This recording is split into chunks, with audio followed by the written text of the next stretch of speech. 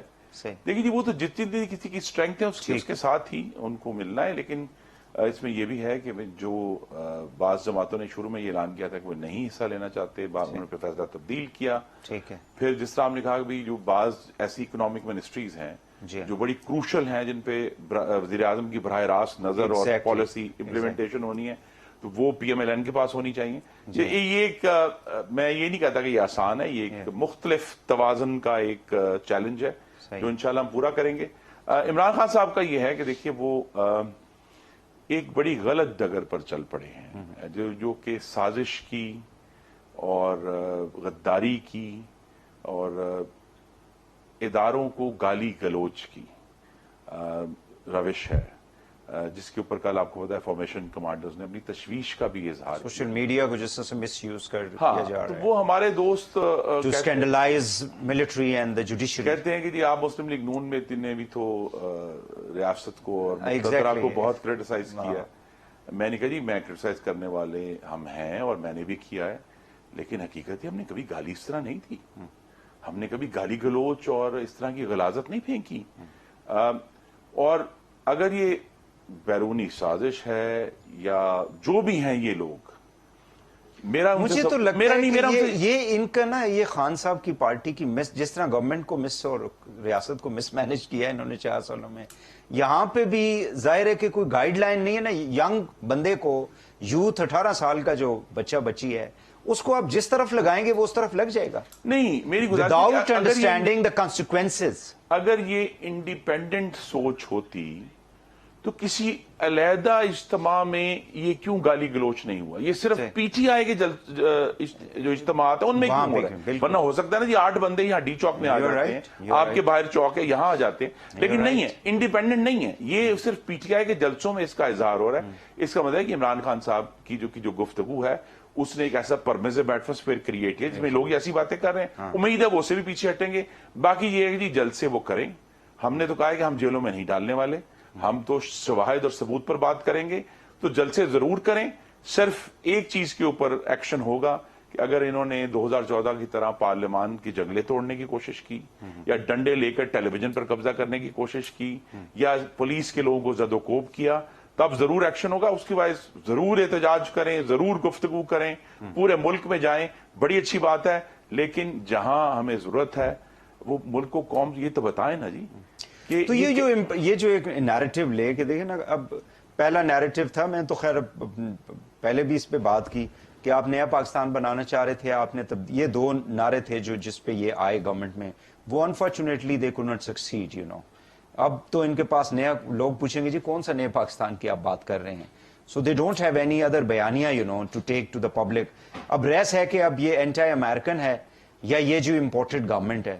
تو اس میں کس حد تک یہ, اور وہ جو آپ پرائم منسٹر نے ایک اعلان بھی کیا کہ ہم اس کی تحقیقات کر کے جتنا جلدی آپ لوگ اس کو سامنے لائیں گے, آئی تھنک کہ قوم کے لیے اتنا ہی بہتر ہوگا. نہیں دیکھیے خان صاحب کی جو سوچ تھی نا جی, 2 ان کے اس کے, ایک تو چونکہ وہ ایک خیراتی ادارے کے سربراہ رہے ہیں تو ان کو چندہ مانگنا اکٹھا کرنا ان کو اچھی طرح آتا ہے. انہوں نے ریاست کو بھی ایک خیراتی ادارے کی طرح چلانے کی کوشش کی ہے. وہ تو خود مختاری کہتے ہیں جی, ہم تو خود مختار ہونا چاہتے ہیں. خیراتی ادارہ یہ ہے کہ ان کا یہ خیال تھا کہ شاید 1400 ارب روپے کا ڈیم جو ہے وہ عطیوں سے بن جائے گا. نہیں بنتا بھائی, صحیح وہ نہیں ہوا. اور اب جب کہ ہم 4 سال بعد, میں بڑی یعنی فراخ دلی سے یہ بات کرنا چاہتا کہ جب ہم ٹھنڈے دل سے تجزیہ کرتے ہیں تو عمران خان صاحب سوائے یہ کہ شاید احساس پروگرام میں کچھ پیسے ڈال گئے, اس کے علاوہ ان کے پاس کچھ دکھانے کو نہیں ہے قوم کو. انہوں نے کوئی تعمیر نہیں کی. اور اگر کوئی ہے ان کے وہ جو سمجھتے ہیں وہ کریڈٹ ہے کہ جی انہوں نے اپوزیشن کو بغیر ثبوت اور شواہد کے جیلوں میں ڈالا, جن کو پھر عدلیہ نے بیل دی, اور بیل کے وقت لکھا کہ کوئی شواہد نہیں تھے, کوئی ثبوت نہیں تھا. اور ابھی بھی وہ جس طرح پاکستان کے جو سیاسی گفتگو ہے, ڈسکورس جس کو کہتے ہیں انگریزی میں, اس میں زہر پھیلا رہے ہیں, یہ بہت خطرناک بات ہے. ہمیں تو اپنے نوجوانوں کو ہمیں فنی تعلیم دینی ہے. ہمیں یہ نہیں بتانا کہ کوئی آپ کے خلاف سازش کر رہا ہے. اور وہی جو ہے ہمیں اصل میں عمران خان صاحب کا ہمیشہ یہ ایک طریقہ کار ہے کہ پہلے انہوں نے ہمیں متون کیا کہ جی یہ دیکھیں یہ پاکستان کی خرابی کے یہ ذمہ دار ہے. اب جب کہ ثابت ہوا کہ جناب نہیں, کہ لوگوں کو جیلوں میں ڈالنے سے پاکستان بہتر نہیں ہوا, اپوزیشن کو متون کرنے سے, ان کو نیب میں ڈالنے سے, رانا ثناء اللہ کے اوپر ہیروئن ڈالنے سے پاکستان کی زندگیاں بہتر نہیں ہوئی. He has to resign and he was removed. اب ان سے یہ بھی کوئی پوچھے کہ بھائی ٹیکس پیئر منی سے ان کو آپ تنخواہیں دیتے رہے ہیں, لنڈن میں جا کے وہ مطلب وزٹس کرتے رہے ہیں, وہ جو ریکوری یونٹ ایک انہوں نے قائم کیا تھا اس کے اوپر بھی تو قوم کا پیسہ لگا ہے نا, لیکن at the end of the day قوم کو تو کوئی فائدہ نہیں ہوا. جی دیکھیں انہوں نے تو بہت بڑے بڑے جواب دینے ہیں. انہوں نے جواب دینا ہے کہ نیب کو 9 ارب روپے کاوے موسفی کو کیوں دینے پڑے اس غریب ملک کے. ہمارے پاس نہیں ہے, ایک ایک پیسے کے لیے ہم تلاش کر رہے ہیں. بجٹ کے اندر اس وقت بیٹھ کے سوچ رہے ہیں کہ کہاں سے بجٹ کی جائے, تو وہ 9 ارب روپے اس کو پکڑا دیا ہے. کس کیوں ہوا یہ؟